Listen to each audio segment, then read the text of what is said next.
Ayan na. Nagluto si Bibi ng ano, pulutan. Yan o. Sana na. Sana na. Nisiga na kay gidauban ang kaldero. Ibubuwag tubig. Tapos ka kay Lola. Yari ka kay Lola dyan, maya. Nangunsa na. Hindi na mahawakan.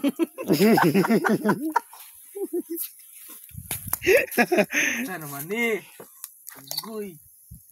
Mula gyapon yung bukal. Daobe siya putro kay may panibukal. Nangunsa naman na.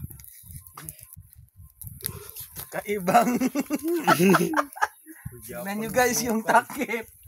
Yan. Wala na. Laka. Lustrid.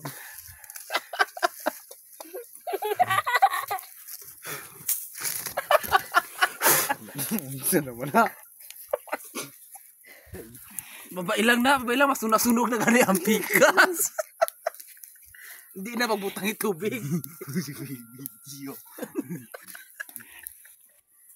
Gipahat tayo pag nagkalayo. Wala na gani, hindi raw nasunog na. Bukal gurne. Baluson diri ha. Mula gyapon yung bukal. Yagdabdaban na mayo. Tibay ra ba kayong tubig? Sa gidabdaban na lagyapon yung bukal. Tibay kayo. Kuha ito sa iban. Ha? Ito gani o. Unas na saging. Yan mga guys. Yan. Dugduban na pero may masunog na po ng galong ana. Dulaon kay wala naman eh. Dulaon na ang pikas. Ayan guys. Ayan nyo. Maganda yung apoy. Kasabal kita ng Lula na ba? Mulain natin yung kaparihas.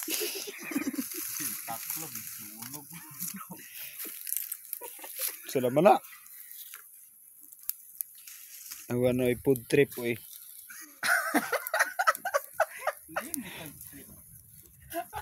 Ulbo naman na. Wala untang isa kapit. Na mauna yung nagsunog ay duha mauna nagsunog. Kabidyo. Duha nagsunog. Aray. Nag-drive ko sugang kalayo nagulbo-ulbo na. Nasunog wala ng kaldero. Nawala ng kaldero. Ganyan guys yung nagluluto na paster. Ituman sa taklob. Labak naman niya itong bulik kay Lula. Ngondahin ko nga. Tiyok nagsugo la. Tingnan nyo guys. Wala na. Ya, ito ay duha na sila. Ayan Guys. guys. Naman na guys, oh grang kaldero, grabe ituman na. Nung na. Patas ang laban. Awa na oy. Ulang pa, wala pa na ni bukal.